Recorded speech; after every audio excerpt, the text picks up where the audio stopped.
Hello, നമുക്കിന്ന് നല്ല spicy ആയിട്ടുള്ളൊരു ഡിഷ് തയ്യാറാക്കാം. വെണ്ടയ്ക്ക റോസ്റ്റ്. ഇത് നല്ല സ്പൈസി ആയിട്ടുള്ള ഡിഷാണ് കേട്ടോ.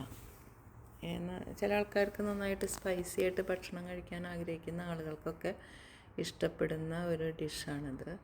അതേപോലെ തന്നെ വെണ്ടയ്ക്കയുടെ വഴുവഴുപ്പൊന്നും ഇഷ്ടമില്ലാത്ത ആളുകളുണ്ടായിരിക്കുമല്ലോ, അവർക്കൊക്കെ ഇത് ഇഷ്ടമാവും. പിന്നെ വളരെ കുറച്ച് സാധനങ്ങൾ മാത്രം മതി ഇത് ഉണ്ടാക്കാൻ. ഇതുപോലെ പിന്നെ ഇതിന് വേണ്ടത് ശരിക്കും വേണ്ടത് ചെറിയ ഉള്ളിയാണ്. ഞാനിവിടെ സവോളയാണ് എടുത്തിട്ടുള്ളത്. കാരണം എൻ്റെ കയ്യിൽ ചെറിയ ഉള്ളി ഇല്ലാത്ത കാരണം സവോള എടുത്തു. ചെറിയ ഉള്ളിയാണെങ്കിൽ ഒന്നുകൂടി ടേസ്റ്റ് കൂടും. സവോള അതിൽ കുഴപ്പമൊന്നുമില്ല, ടേസ്റ്റൊക്കെ തന്നെയാണ്.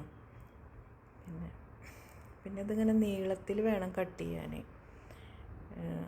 ചെറുതാക്കി കട്ട് ചെയ്യരുത്. രണ്ട് സൈഡും കളഞ്ഞിട്ട് ഇങ്ങനെ നീളത്തിൽ കട്ട് ചെയ്യണം. പിന്നെ പുഴുവൊക്കെ ഉണ്ടാകും നോക്കണം. വെണ്ടയ്ക്ക കാരണം പുഴുവൊക്കെ ഉണ്ടാവും, ശ്രദ്ധിച്ചിട്ട് വേണം ചെയ്യാൻ. പിന്നെ അത് കഴിഞ്ഞാൽ ഇങ്ങനെ രണ്ട് സൈഡും വീണ്ടും ഇങ്ങനെ കട്ട് ചെയ്തിടണം. കാരണം അതിലേക്ക് മസാലയൊക്കെ പിടിക്കാൻ വേണ്ടിയിട്ടാണ് രണ്ട് സൈഡും ഇങ്ങനെ കട്ട് ചെയ്യണത്.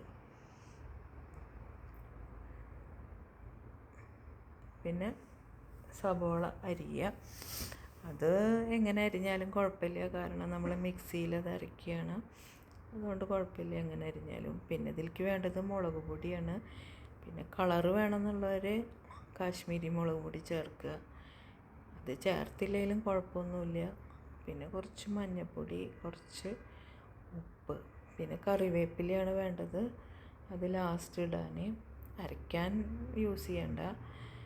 പിന്നെ വെളിച്ചെണ്ണ. ഇതെല്ലാതും കൂടിയിട്ട് നല്ല പേസ്റ്റാക്കിയിട്ട് അരച്ചെടുക്കണം. നന്നായിട്ട് പേസ്റ്റാക്കിയിട്ട് അരച്ചെടുത്തിട്ട് അതിൽ തിരുമ്മി ചേർക്കണം. കൈ കൊണ്ട് വേണം തിരുമ്പി ചേർക്കാൻ. അത് ബുദ്ധിമുട്ടാണെങ്കിൽ സ്പൂണൊക്കെ ഉപയോഗിക്കാം. കൈ കൊണ്ടാകുമ്പോൾ നന്നായിട്ട് അതിൽ മിക്സാവും. പിന്നെ വെളിച്ചെണ്ണ. ഇവിടെ ഇങ്ങനെ പുറത്ത് നല്ല ചൂടായാലും ഉള്ളിൽ ഭയങ്കര തണുപ്പാണ്. അപ്പോൾ ഈ കോക്കനട്ട് ഓയിൽ, വെളിച്ചെണ്ണയൊക്കെ പെട്ടെന്ന് കട്ട പിടിക്കും. അത് മെൽറ്റായിട്ട് എടുക്കാൻ ഇത്തിരി ബുദ്ധിമുട്ടാണ്. പിന്നെ അത് കുറച്ച് സമയം എടുത്തിട്ട് നമ്മൾ ഉണ്ടാക്കണം. കാരണം ലോ ഫ്ലെയിമിലിട്ടിട്ട് വേണം അത് കുക്ക് ചെയ്യാൻ. അപ്പോൾ അതിൻ്റെ ടേസ്റ്റ് വരുള്ളൂ. തീ കൂട്ടി വയ്ക്കരുത്. ലോ ഫ്ലെയിമിലിട്ടിട്ട് ഇങ്ങനെ ഇടയ്ക്ക് ഇങ്ങനെ അടച്ച് വെച്ചിട്ട് ഇടയ്ക്കിടയ്ക്ക് തുറന്നിട്ട് ഇങ്ങനെ ഇളക്കി കൊടുക്കുക. കുറച്ച് സമയം എടുക്കും അത് കാരണം.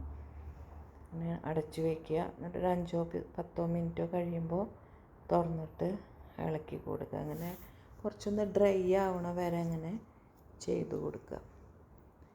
ഡ്രൈ ആയി കഴിഞ്ഞാൽ നമുക്ക് പിന്നെ അത് നിർത്താം. കണ്ടേ, ഈ ഒരു പരുവത്തിലാകുമ്പോൾ നിർത്താം. ഇത് പിന്നെ വലിയ കളറൊന്നുമില്ല. ഞാനിവിടെ കാശ്മീരി മുളക് പൊടിയൊന്നും ചേർക്കാത്ത കാരണം കളറൊന്നുമില്ല. അതിൽ നല്ല ടേസ്റ്റ് ഉണ്ട്.